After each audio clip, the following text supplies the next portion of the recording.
آپ شاید بھول رہے ہیں حاج سلطان کہ آج سے ٹھیک 4 سال پہلے آپ بتاتے خود مجھے انکار کر چکی ہیں، یہ بول کر کہ آپ کی زندگی میں میری کوئی جگہ نہیں، آپ مجھ سے محبت نہیں کرتے، تو پھر اب 4 سال بعد اس بات کا کیا مطلب ہے؟ اپنے غصے پر بمشکل قابو پاتے ہوئے وہ ذرا سخت لہجے میں بولی۔ اسے تو بالکل بھی سمجھ نہیں آ رہی تھی کہ وہ آج سے اس سے یہ سب باتیں کیوں کر رہے، جبکہ اس کے پرپوزل کو وہ ٹھکرا چکا تھا۔ تب میرے انکار کی وجہ تھی آئرہ۔ تو پھر آپ کی وہ وجہ آج بھی آپ کو درکار ہے حاج سلطان؟ آئرہ میری بات سنیں، میں آپ کو سمجھا، مجھے کچھ نہیں جاننا، کچھ نہیں سمجھ رہے ہاتھ، خدا کے لیے مجھ پر رحم کھائیں۔ آپ کی ٹھکرا دینے کے بعد میں نے اپنے احساسات کو بہت مشکل سے سنبھالا، خدا کے لیے یہ سب بول کر دوبارہ میرے زخموں کو کریدنے کی کوشش مت کریں، میں اتنی صابر نہیں ہوں کہ دوبارہ ٹوٹ کر اپنے دل کی کیچڑیوں کو سنبھال سکوں۔ خدا کے لیے میرا پیچھا مت کریں، جیسے 4 سال پہلے آپ مجھے چھوڑ کر چلے گئے تھے، اب بھی چلے جائیں مجھے اور مت آزمائیں پلیز۔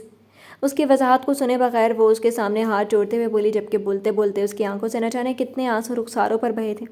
اپنی بات مکمل کر کے وہ وہاں رکی نہیں تھی، بلکہ روتے ہوئے فوراً وہاں سے بھاگ گئی، کیونکہ وہ کسی بھی طرح خود کو ستم کر کے سامنے بے بس ثابت نہیں کرنا چاہتی تھی۔ اس کے یوں بھاگ جانے پر ہاتھ کئی لمحے اس کے لہجے اور آنسوؤں کے درد کو اپنے دل میں محسوس کرتا رہا تھا۔ آج اس کے درد کی اذیت محسوس کر کے اسے شدید قسم کا پچھتاوا ہو رہا تھا کہ اس نے کیوں اس دن بنا سوچے سمجھے اسے انکار کر دیا۔ کاش وہ اس دن اسے انکار نہ کرتا، بلکہ جب اس نے کہا تھا کہ وہ اس کا انتظار کرے گی تو وہ اسے جھڑکنے کی بجائے کاش اسے رک جانے کا کہہ دیتا۔ لیکن افسوس، اس نے تو اسے کوئی امید ہی نہیں دی تھی، بلکہ اس کی ہر امید کا دیا وہ اس دن اپنے ہاتھوں سے بجھا کر چلا گیا تھا۔ تم نے ملک گروپ آف انڈسٹری کے ساتھ ڈیل کینسل کر دی؟ وہ سبھی اس وقت ڈرائنگ روم میں ایک ساتھ کھانے کے بعد بیٹھے چائے پی رہے تھے جب تعمیر سلطان نے ہاتھ سے سوال کیا، جو چائے کی جگہ کافی پی رہا تھا۔ جی بابا، Malik group of industry financially crisis کا شکار تھی، اگر ہم ان کے ساتھ کوئی ڈیل سائن کرتے تو انہیں تو فائدہ ہوتا، لیکن کہیں نہ کہیں سلطان انٹرپرائزز کو نقصان ہوتا، اسی وجہ سے بہت سوچ کر میں نے ڈیل سائن کرنے کی بجائے کینسل کر دی۔ کافی کا گھونٹ حلق میں اتارتے ہوئے اس نے سادہ لہجے میں دامیر سلطان کو ساری بات بتائی، جسے سننے کے بعد دامیر سلطان نے سمجھتے ہوئے سر ہاں میں ہلایا، کیونکہ وہ جانتے تھے کہ ہاتھ بلا وجہ کوئی ڈیل کینسل نہیں کرتا۔ وہ تو ٹھیک ہے، لیکن اگر سلطان انٹرپرائزز کو فائنینشلی زیادہ نقصان نہ ہوتا تو ڈیل سائن کرنے میں کوئی حرج تو نہیں تھا۔ کامیاب بزنس مین وہی ہوتا ہے جو ایک ہی نظر میں اپنا نفع اور نقصان دونوں پہچان لے، اس لیے نقصان ہوتا ہے بابا جان، کم یا زیادہ نہیں۔ خیر ارمان، اپنی چائے ختم کر کے میرے کمرے میں مجھے بات کرنی ہے تم سے۔ اپنے لفظوں میں تعمیر سلطان کو ان کی بات کا جواب دیا۔ اس نے کافی ختم کی اور مگ ٹیبل پر رکھ کر ارمان کو حکم دیتا اپنے کمرے کی طرف چلا گیا۔ نقصان ہوتا ہے تو پھر آپ سب میں سے کوئی ان سے یہ سوال کیوں نہیں کرتا کہ انہوں نے بیچاری ڈاکٹر آئرہ کا نقصان کیوں کیا؟ ان کا کیا قصور تھا؟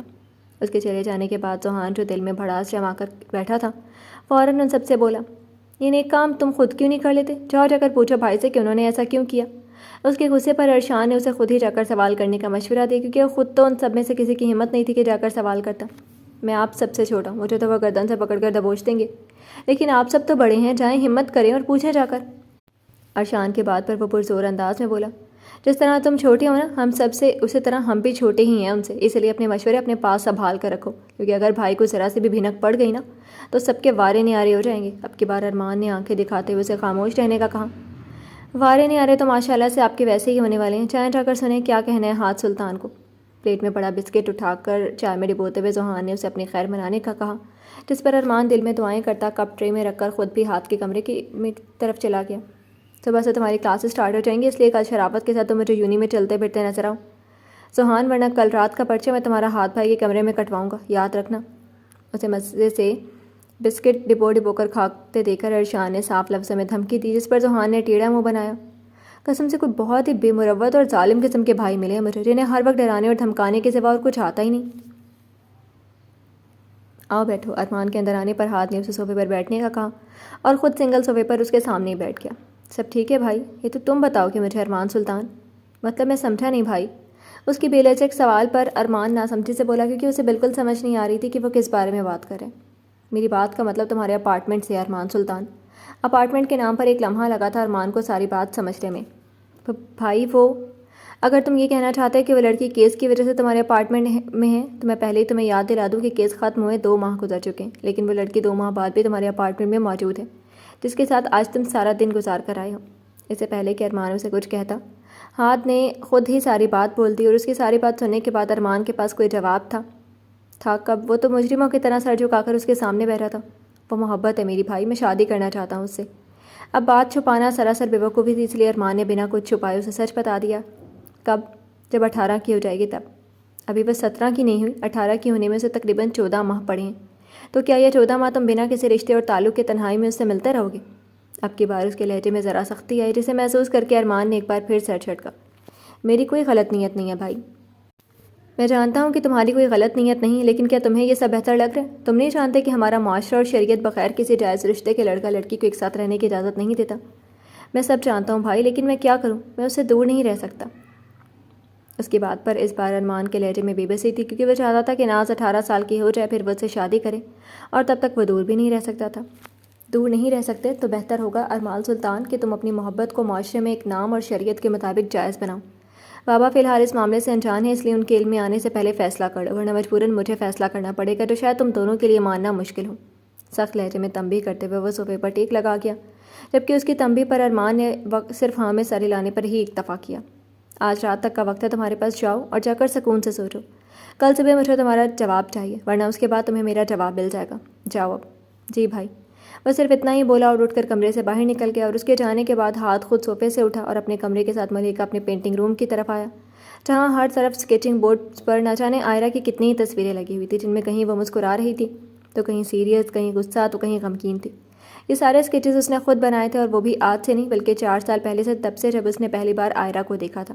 بہت ہرٹ کیا ہے نا ہاتھ سلطان نے آپ کو، بہت رلایا ہے، بہت تڑپایا ہے نا، لیکن اب اور نہیں۔ اب ہاتھ سلطان کو آپ کو اور نہیں رلائے گا۔